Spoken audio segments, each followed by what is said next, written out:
আসসালামু আলাইকুম। মুনতাজ মম লাইফস্টাইল চ্যানেলে আপনাদের সবাইকে ওয়েলকাম করছি আমার নতুন একটি ভিডিও দেখার জন্য। কাছে এবং দূরে যে যেখান থেকে আমার ভিডিওটি দেখছেন আশা করি সবাই অনেক ভালো আছেন। আমিও আলহামদুলিল্লাহ অনেক ভালো আছি। এই তো সকাল সকাল ঘুম থেকে উঠেই দ্রুত চলে আসলাম রান্নাঘরে, এসে আটা সিদ্ধ করে রুটি বানিয়ে নিলাম। আর আগের দিনের যে মাংসের তরকারি ছিল ওটা দিয়ে খেয়ে নিলাম। এরপরে এই তো চলে আসলাম রান্না করতে। নাস্তা খেয়ে তারপরে অনেক কাজই করেছি, ওগুলো আর দেখালাম না। এরপরে চলে আসলাম রান্না করতে। আমি খিচুড়ি রান্না করব, এই জন্য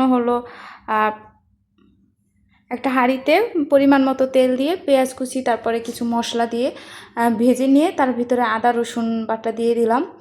এরপরে একে একে হলুদ গুঁড়ো, মরিচ গুঁড়ো, জিরা গুঁড়ো, ধনিয়া গুঁড়ো এগুলো দিয়ে ভালো করে কষিয়ে নেব।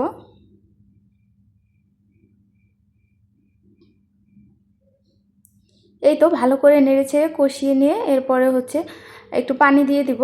পানিটা দিয়ে আরও কিছুক্ষণ কষিয়ে নেব। যত কষানো হয় তরকারি কিন্তু যে কোনো রান্নায় তত বেশি মজা হয়। এটা তো তরকারি না, এটা খিচুড়ি। আর দেখতে পাচ্ছেন এই তো বাহিরে কিন্তু প্রচুর বৃষ্টি হচ্ছে, আর আমি এদিকে খিচুড়ি রান্না করতেছি। তো মিলে গেল আজকে ভালোই। বৃষ্টির দিনে খিচুড়ি খেতে কিন্তু অনেক বেশি মজা লাগে।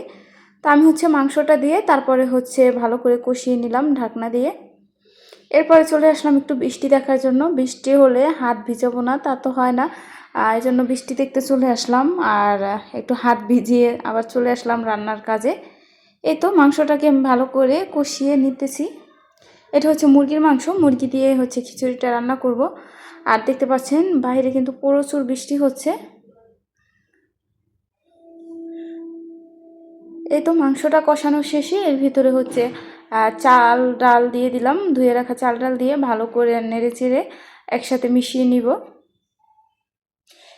এই চাল ডালটা দেওয়ার পরে অনেক সময় নিয়ে কষালেই খিচুড়িটা বেশি ভালো লাগে। আর যদি অল্পক্ষণ কষিয়ে পানি দিয়ে দেওয়া হয় তাহলে খিচুড়িটা খেতে তেমন বেশি ভালো লাগে না।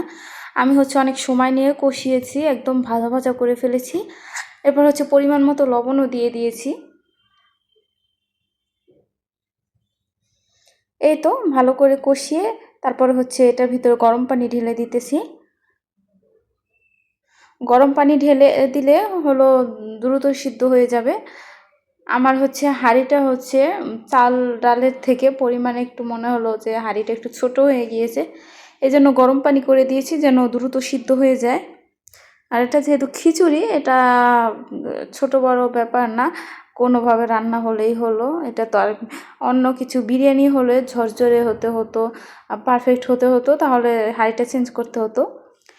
এরপরেই তো দেখতে পাচ্ছেন আমি রান্না করতেছি আর দেখতেছি এই যে বাচ্চারা খেলা করতেছে, বৃষ্টিতে ভিজতেছে আর অনেক দুষ্টুমি করতেছে। এটা দেখে আমারও ছোটোবেলার কথা মনে পড়ে গেল। ছোটোবেলায় আমরাও এরকম কত দুষ্টুমি করেছি, বৃষ্টিতে ভিজেছি, অনেক কাদা গায়ে মেখে তারপরে বাসায় আসতাম আর মায়ের অনেক বকা খেতাম। তো যাই হোক, এই তো আমার খিচুড়িটা রান্না শেষ হয়ে গেল। আমি ঘি দিয়ে দিলাম উপর থেকে, আর সামান্য একটু কেওড়া জল দিলাম, এতে করে সুন্দর একটা স্মেল আসে এই জন্য। চারিদিকে বৃষ্টি হচ্ছে আর আমার খিচুড়ির ঘ্রাণ ছড়াচ্ছে চারিদিকে।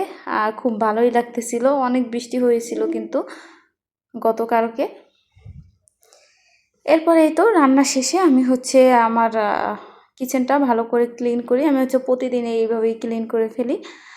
দেখা যায় হালকা একটু তেল ছিটছিটে থাকলে দেখা যায় যে ক্লিন যদি না করি হয়তো চোখে পড়ে না, কিন্তু তারপরের দিন ঠিকই একদম চোখে পড়ে। এজন্য ময়লা চোখে না পড়লেও যদি ক্লিন করে রাখা হয় তাহলে কিন্তু একদম চকচকে থাকে সব সময়। তা আমার কিচেনটা নিয়ে আমি একটু বিরক্ত বোধ করি। আমার কিচেনটা আমার মন মতো হয়নি। এই যে দেখতে পাচ্ছেন মাঝখানে একটা পিলার রয়েছে, এই কারণে আমার কিচেনের অর্ধেক জায়গাটা মানে আটকে গিয়েছে। যে কোনো কিছু করতে গেলে এই যে এই জায়গাটা একদম চিকন আর ওই জায়গাটা চওড়া দেখতে পাচ্ছেন। এতে করে আমার কাজ করতে একদমই অসুবিধা হয়। তো এই বাসাটা নিয়েছে আমার হাজব্যান্ড, আমি না। আমি যদি দেখতাম তাহলে কিন্তু আমি এই বাসাটা নিতাম না। যে কারণে আমি আমার মন মতো কিচেনটাকে সাজাতেও পারি না, আর এই বাসায় সাজাবোও না। আমি যেহেতু বাসা চেঞ্জ করব, যখনই করি না কেন খুব দ্রুত এই বাসা চেঞ্জ করব। এখনও বলতে পারি না কবে চেঞ্জ করব, কিন্তু দ্রুত করব সেটা জানি, এই জন্য আমি আমার কিচেনটাকে সাজাই না। কারণ ঢিল করে অনেক কিছু লাগালে দেখা যাবে এগুলো নিতে অনেক কষ্ট হবে। এই জন্য আমার সংসার জীবনে শুরু থেকে যেগুলো আছে ওগুলো দিয়েই আমি ভিডিওটা শুরু করে দিলাম। যাই হোক, আশা করি আপনাদের সবার কাছে ভালো লাগবে। তো এই তো আমার হাজব্যান্ড হচ্ছে ফ্যান পরিষ্কার করে নিতেছে। ও ছুটির দিনে সবসময় আমাকে অনেক হেল্প করে, বিশেষ করে যে কোনো ক্লিনিং কাজে। কারণ রান্নার কাজ তো তেমন পারে না, আর করতে চাইলেও আমি করতে দেই না। কিন্তু যত রকমের ফ্যান পরিষ্কার, তারপরে জানালা পরিষ্কার, গ্রিল পরিষ্কার, এগুলো কিন্তু সব ওই করে নেয়। আর আমি হচ্ছে রান্না বান্না করি। তো হচ্ছে ফ্যান পরিষ্কার করতেছিল, আর মানে 2 রুমের 2টা ফ্যান পরিষ্কার করতেছিল, আর চারোদিকে একদম ঝেড়ে পরিষ্কার করতেছিল। আর আমি হচ্ছে সেই ফাঁকে হচ্ছে আমার বেসিনটা ক্লিন করতেছিলাম। এই বাসা যারা আগে ভাড়া ছিল তারা সেই মহিলা নাকি চাকরিজীবী ছিল, গার্মেন্টসে চাকরি করতো। একদম বাজে অবস্থা করে রেখেছিল, আমার ক্লিন করতে অনেক সময় লেগেছে। এই বেসিনগুলোতে এত পরিমাণে দাগ ছিল, এগুলো ঘষে ঘষে উঠাতে আমার প্রায় এই তো 1 বছরেও উঠাতে পারিনি।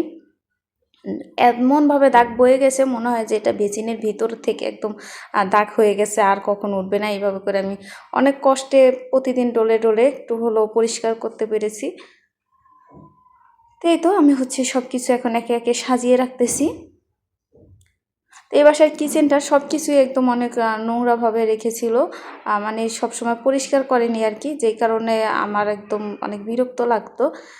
আর এই বাসার সব কিছুই একটু নর্মাল ব্যবহার করেছে। আমি যেটা দেখতে পেলাম, যে কোনো কিছু একবার ময়লা লেগে গেলে আর উঠাতে পারি না, অনেক কষ্ট হয়। টাইলসগুলো তো এরকম দেখা যায়, অন্য টাইলসগুলো কিন্তু একটু পিছিল পিছিল থাকে, ময়লাটা উঠে যায়, এটারটা উঠে না, একদম ধরে রাখে। এই জন্য মনে হলো। তো যাই হোক, আমি হলো সন্ধ্যাবেলা এই তো একটু আমরা কেটে নিতেছি। এই তো আমরা হচ্ছে টক অনেক পছন্দ করি, এই জন্য আমরা কেটে নিচ্ছি, সাথে হচ্ছে পেয়ারা, আনারস এগুলোও কাটবো। আমার ভিডিওটি যদি আপনাদের কাছে একটু ভালো লেগে থাকে, প্লিজ আমার চ্যানেলটিকে অবশ্যই সাবস্ক্রাইব করে দিবেন এবং ভিডিওতে অবশ্যই একটা লাইক করে দিবেন। আর যারা অলরেডি আমাকে সাবস্ক্রাইব করে দিয়েছেন তাদেরকে অসংখ্য ধন্যবাদ। আমিও চেষ্টা করি, আমি যারাই আমাকে কমেন্ট করেন, অনেক সুন্দর করে কমেন্ট করেন, প্রত্যেকের কমেন্টের রিপ্লাই দেওয়ার, এবং অবশ্যই আমি চেষ্টা করি তাদের চ্যানেলটাও ঘুরে দেখার। হয়তোবা যেদিনেরটা ওই দিন আমি সাবস্ক্রাইব করি না, হয়তোবা 2-1 দিন পর করি, কারণ সবার কমেন্ট দেখে, রিপ্লাই দেখে আমারও বাসার কাজ থাকে, এই জন্য সবার চ্যানেলে ঢুকতে পারি না। ঢুকে দেখে আসি, আবার অনেকে সাবস্ক্রাইব করে আসি, কিন্তু আমি মিস করি না, অবশ্যই সবাইকে সাবস্ক্রাইব করে আসি। তো যাই হোক, এই তো আমি একটু লবণ মরিচ মেখে নিচ্ছি। তো আজকের ভিডিওটা এই পর্যন্তই, সবাই ভালো থাকবেন, আল্লাহ হাফেজ।